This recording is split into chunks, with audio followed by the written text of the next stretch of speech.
I was adjusting my tie for the 100th time when my best man Jake burst through the church door, his face white as the wedding cake waiting outside. "Kevin, we have a problem." The words hit me like ice water. I'd been standing in this small room behind the altar for 30 minutes, listening to the gentle murmur of 300 guests settling into their seats. Emily's favorite flowers, white roses and baby's breath, filled the air with their sickeningly sweet scent. "What kind of problem?" My voice came out steadier than I felt. Jake pulled out his phone, his hands shaking slightly. "Emily. She posted something on her social media. 20 minutes ago." He showed me the screen. A photo of Emily in her wedding dress, radiant and smiling, but not alone. She was kissing someone else, a man I recognized immediately. Derek Chen, the senator's son. The caption read, "Sometimes you realize you're about to marry the wrong person, following my heart to Paris with my true love. Sorry, Kevin, but some mistakes are too big to make. #true love #new beginnings."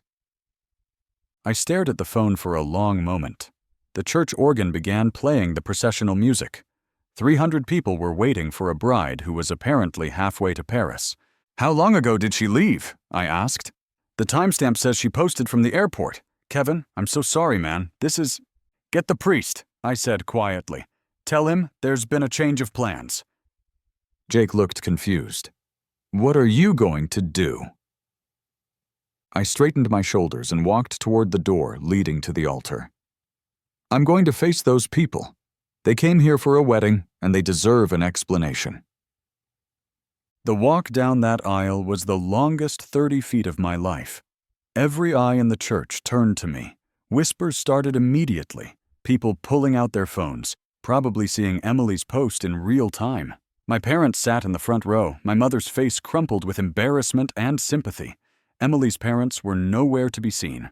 I reached the altar and turned to face the crowd. The organ music died away, leaving only uncomfortable silence. "Ladies and gentlemen," I began, my voice carrying clearly through the church. "Thank you all for being here today. As many of you have probably seen by now, Emily has chosen not to honor our commitment. She's decided to pursue what she calls her true love in Paris instead." Gasps rippled through the crowd. Phones were out everywhere now, recording my humiliation in high definition. "I want you all to know that the reception will still take place. The food is paid for, the bar is open, and frankly, after 5 years of planning this day, I'm not about to let it go to waste. Please, consider it a celebration of dodging a bullet." A few nervous chuckles emerged from the crowd. I caught sight of Jennifer Morrison in the third row, the mayor's daughter, someone I'd known peripherally through college but hadn't seen in years. She was looking at me with something that might have been admiration. "Oh, and one more thing," I added, pulling out my own phone. "Emily, if you're watching this, and I know you are because you can't resist drama, I hope Derek knows about the credit card debt you've been hiding. $23,000 on shopping and spa treatments. I found the statements last week." Dead silence. Then someone in the back started clapping. Others joined in. By the time I walked back down that aisle, half the church was applauding. The reception was surreal.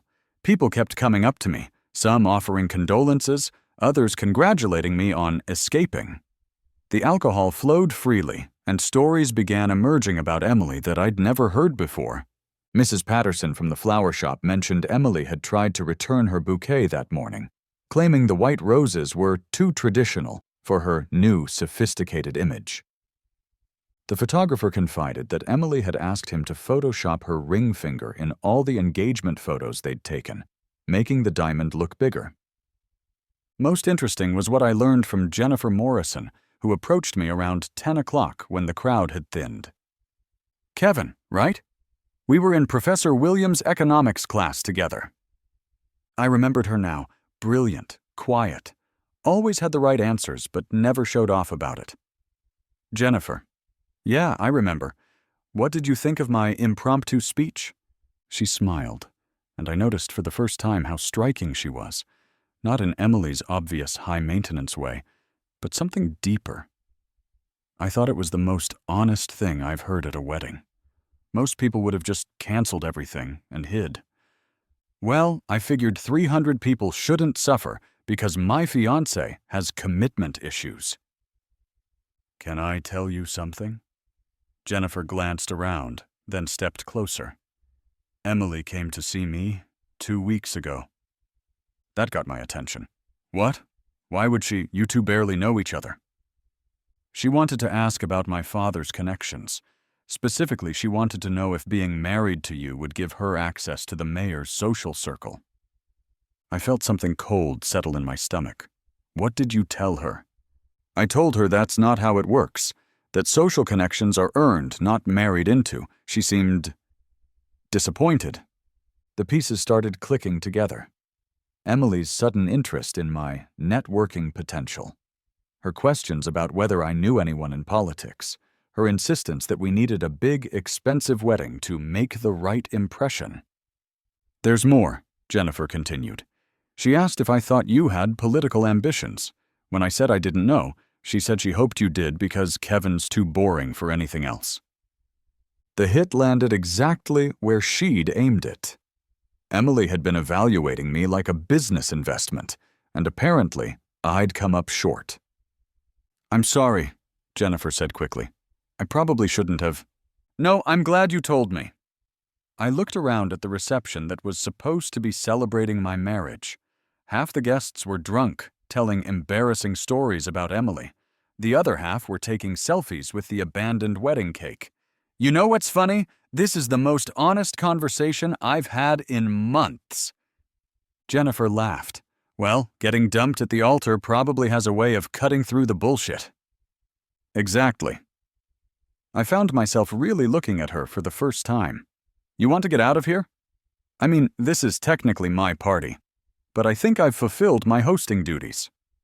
Where would we go? Anywhere but here. I just spent 5 years planning a life that apparently meant nothing to the other person involved. I'd like to remember what it feels like to have a conversation with someone who says what they actually think. Jennifer considered this. There's a diner downtown that makes decent coffee. Very unglamorous. Very honest. Perfect. As we left the reception together, I caught sight of Jake recording us on his phone. He gave me a thumbs up and mouthed, "This is going on your story." Let Emily see that from Paris. Let her see that while she was chasing her true love, the man she'd abandoned was walking away with the mayor's daughter. I had no idea that this moment would change everything. That Jennifer Morrison wasn't just any mayor's daughter, but someone who would show me what real partnership looked like, or that Emily's very public betrayal was about to become the least of her problems. But that night, walking toward an honest conversation and decent coffee, I felt something I hadn't experienced in years. Genuine curiosity about what came next. The diner was everything Jennifer had promised. Worn vinyl booths, fluorescent lighting that flickered occasionally, and coffee that tasted like it had been brewing since the Clinton administration. It was perfect. So, Jennifer said, sliding into the booth across from me. What's the plan now? I assume you had a honeymoon booked? 2 weeks in Tuscany. Non-refundable, of course. I stirred sugar into my coffee and realized I was smiling.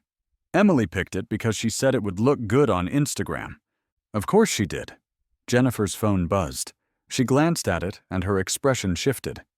Speaking of Instagram, you might want to see this. She turned her phone toward me. Emily had posted again, this time from what looked like a first-class airport lounge. The photo showed her champagne glass raised in a toast, Derek's hand visible holding another glass. The caption read, "When you realize you almost settled for a small-town insurance salesman when you could have a senator's son. Sometimes the universe saves you from your own mistakes. #upgraded life, #no regrets." I felt the familiar sting, but it was different now, duller. More like annoyance than heartbreak. Small-town insurance salesman? I laughed, and Jennifer raised an eyebrow. That's interesting, considering I've been the regional sales director for 3 years, and we live in a city of 500,000 people. She doesn't seem to have a strong grip on reality. No, she has a strong grip on reality. She's just rewriting it to make herself feel better about running away. I took a sip of the terrible coffee. You know what's funny? I actually feel sorry for Derek. Jennifer's phone buzzed again. This time, she frowned as she read. What now? It's my father. He wants to meet you. That caught me off guard. Your father, the mayor. Why would he? Because apparently, Emily's little Instagram show is already making rounds in certain circles. My father has a very good relationship with Senator Chen, Derek's father. This could get complicated politically. I set down my coffee cup. How complicated? Jennifer was quiet for a moment, choosing her words carefully. My father has been building a coalition for his re-election campaign. Senator Chen's endorsement was considered crucial. But if Derek is publicly flaunting an affair with someone else's fiancée, someone he stole from the altar, it reflects poorly on the family's judgment. You're saying Emily might have just torpedoed your father's political alliance by posting her drama online? I'm saying Emily might have just handed my father's opponent a perfect scandal to exploit. Mayor Morrison's allies have no moral compass. That kind of thing. I leaned back in the booth. The implications were starting to dawn on me. And your father wants to meet me because? Because you're the wronged party. The local businessman who got publicly humiliated. If he shows support for you, it might help minimize the damage. I studied Jennifer's face. Is that why you came to talk to me tonight? Political damage control? Her cheeks flushed slightly. It started that way. My father asked me to gauge your reaction, see how you were handling things. She paused. But no, that's not why I'm here now. I'm here because I haven't had a conversation this honest in months, and I forgot how good that feels. The sincerity in her voice surprised me. What do you mean? Do you know what it's like being the mayor's daughter? Every conversation is calculated. People either want something from you, or they're afraid of saying the wrong thing. You're the first person in ages who's talked to me like I'm just Jennifer, not Mayor Morrison's political asset. Well, I did just get publicly dumped, so my filter might be a little broken. She laughed. I like your broken filter. My phone rang. The caller ID showed my mother's number. I hesitated, then answered. Kevin, honey, are you all right? People are sharing that girl's posts everywhere, and the things she's saying.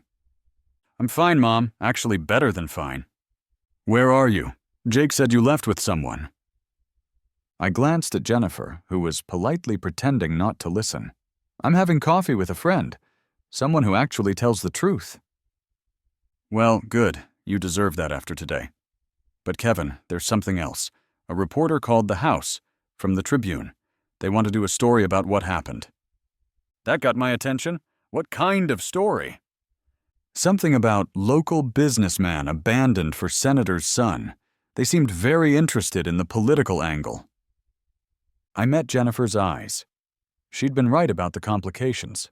Mom, don't talk to any reporters yet, okay? Let me figure this out first. After I hung up, Jennifer was watching me carefully. It's starting, isn't it? The media circus? Looks like it. I drummed my fingers on the table. Your father's probably going to want to distance himself from all this. Actually, I think he's going to want to do the opposite. Jennifer pulled out her phone and showed me a text from her father. Bring Kevin for breakfast tomorrow, 8 a.m. We need to talk strategy. Strategy? My father didn't become mayor by running from problems. He became mayor by turning problems into opportunities. Jennifer smiled, and there was something almost predatory in it. Emily just gave him a very interesting opportunity. I was starting to understand. He wants to use this situation somehow. Think about it. You're the sympathetic figure here, local business owner, publicly humiliated by the political elite. If my father stands by you, shows that he values hard-working citizens over entitled politicians' kids, it plays very well with his base. The pieces were clicking together, and Emily's posts make Derek and his father look like entitled jerks who think they can take whatever they want. Exactly. Plus, Senator Chen is now in an impossible position. Does he publicly condemn his son's behavior and risk family drama?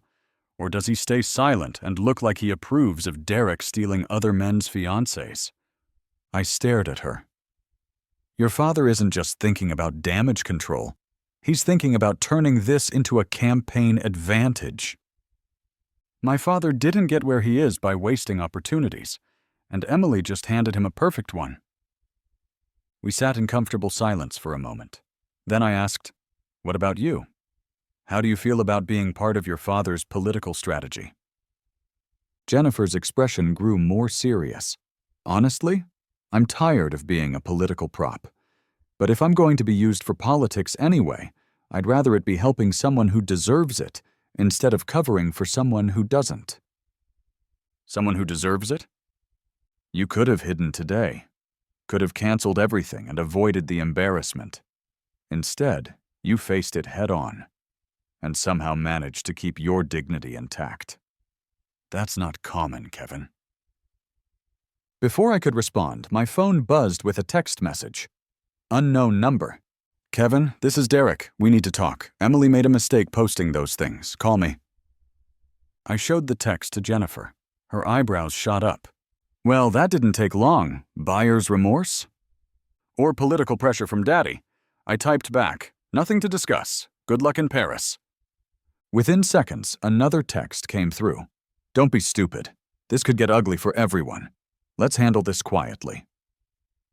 I showed Jennifer the second message. The predatory smile was back. Oh, this is perfect, she said. Derek Chen is panicking. Should I be worried? About Derek? No.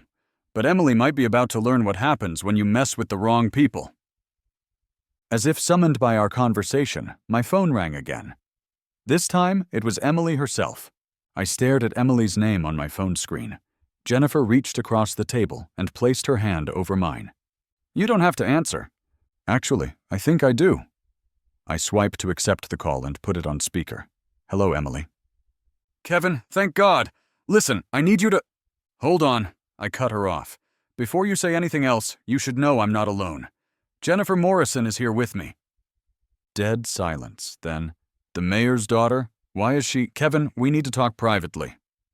No, Emily, we don't. You made your choice very publicly. You don't get private conversations anymore. You don't understand. Derek's father is furious. The senator is threatening to cut Derek off completely if this becomes a scandal. We need to control the narrative. Jennifer leaned toward the phone. Hi, Emily. Jennifer here. I'm curious. When you posted about Kevin being a small-town insurance salesman, did you consider that it might reflect poorly on your own judgment? After all, you were engaged to him for 5 years. Who asked you? Emily's voice turned sharp. This is between Kevin and me. Actually, I said, it stopped being between us when you decided to broadcast our business to the world. Now it's everyone's business. Kevin, please. I made a mistake with those posts. Derek wants to make this right. We can say it was all a misunderstanding, that we called off the wedding mutually because we realized we were better as friends. I almost laughed. Better as friends? Emily, you abandoned me at the altar to run away with another man. There's no spin that makes that look mutual. There is, if you cooperate. Derek's father has connections. He can help your business, get you better contracts. All you have to do is play along. Jennifer's expression darkened. She gestured for me to keep Emily talking. What exactly are you asking me to do? Just don't make this harder than it needs to be. Don't talk to reporters. Don't post anything inflammatory. Let this blow over, quietly. And in return, Derek's father will make sure you get some lucrative government contracts, insurance policies for state facilities, that kind of thing. I felt something cold settle in my chest. You're trying to bribe me. I'm trying to help you. Kevin, you're a good guy, but you're not exactly ambitious. This could be your chance to really make something of yourself. Jennifer was typing furiously on her phone. She showed me the screen. Are you recording this? I nodded and kept talking. So let me understand. You publicly humiliate me, then offer me money to keep quiet about it? It's not money. It's opportunity. And it's not keeping quiet. It's just not making things worse. For who? For Derek? For Senator Chen? For all of us. Kevin, if this becomes a big scandal, it hurts everyone. Even you. How does it hurt me, Emily? I'm the victim here. You think being known as the guy who got dumped at the altar helps your reputation? You think that's good for business? That's when I realized how truly manipulative she was. Even now, even after everything, she was trying to make me feel like I was the problem. You know what, Emily? You're right. This conversation is over. Kevin, wait. I hung up. Jennifer was staring at me with something like amazement. Did you record that? I held up my phone. Every word. She just attempted to bribe you to cover up her affair, on a recorded line, with a witness. Yeah, she did. I was surprised by how calm I felt. I think Derek's daddy is going to be even more furious when he finds out his son's girlfriend is making bribery offers on behalf of the family. Jennifer's phone rang. She glanced at the caller ID. It's my father. Jennifer, is Kevin still with you? Mayor Morrison's voice was crisp even through the phone speaker. Yes, Dad, we're both here. Good. Change of plans. I need you both at City Hall right now. We have a situation. What kind of situation? The kind where Senator Chen just called me personally to discuss managing the narrative around his son's romantic entanglements. Apparently, he's heard that Kevin might be planning to make this difficult. I found my voice. I haven't talked to anyone except Derek and Emily. Well, someone has been talking, and Senator Chen seems to think that offering you a few government contracts will solve his problem. Jennifer and I exchanged glances. The bribery attempt had started even before Emily's phone call. 20 minutes later, we were sitting in Mayor Morrison's office. He was younger than I'd expected, probably in his early 50s, with sharp eyes and the kind of presence that filled a room. Kevin, I'm going to be direct with you. Senator Chen just offered my office a very generous infrastructure grant in exchange for my help in smoothing over this situation with his son. He tried to bribe you too? Politicians don't call it bribery. They call it mutually beneficial cooperation.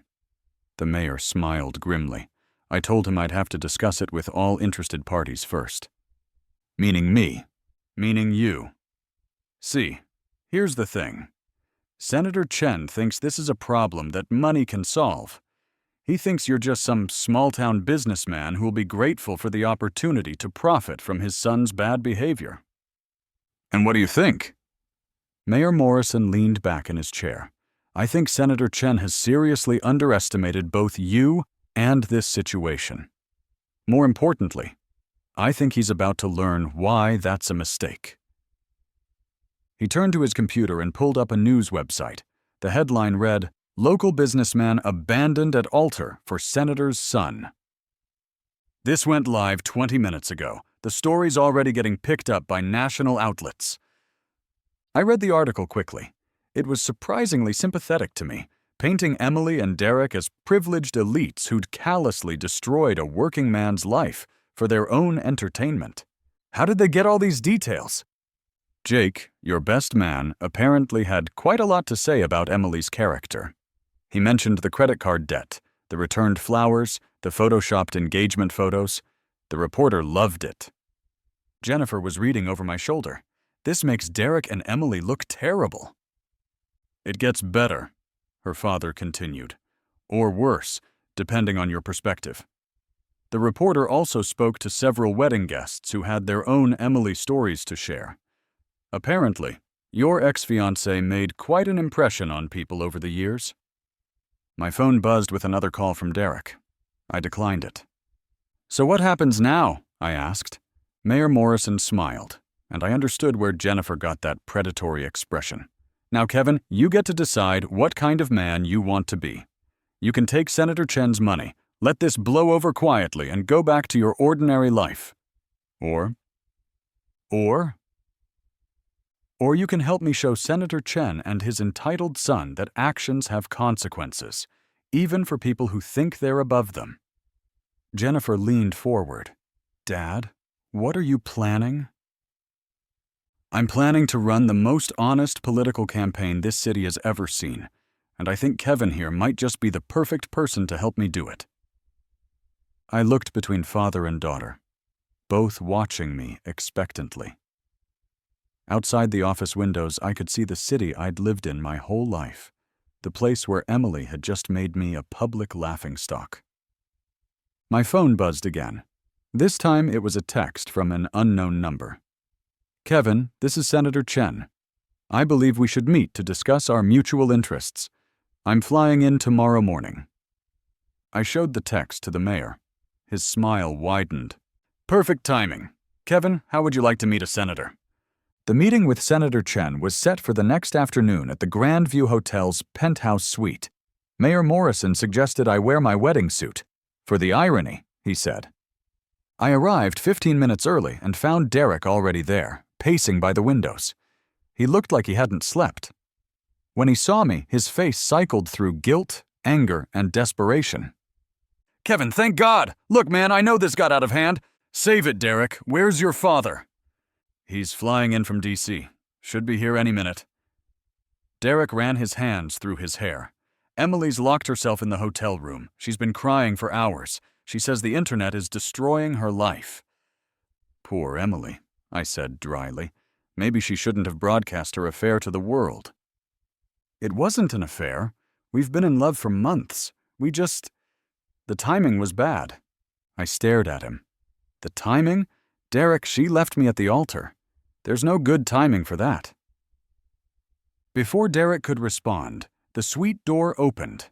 Senator Chen entered like he owned the building, followed by two men in expensive suits who screamed lawyers, and a woman with a tablet who was clearly his chief of staff.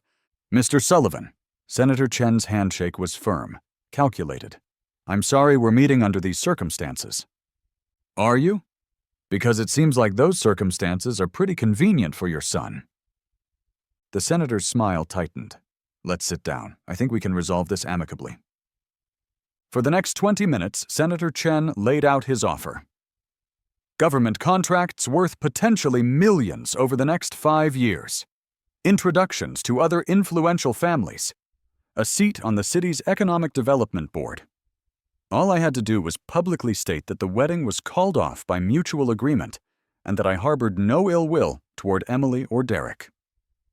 "You're a businessman, Mr. Sullivan. This is simply business. What happens if I say no?" "I'd hope you wouldn't. But if you insist on pursuing this vendetta, well, small businessmen can face unexpected challenges.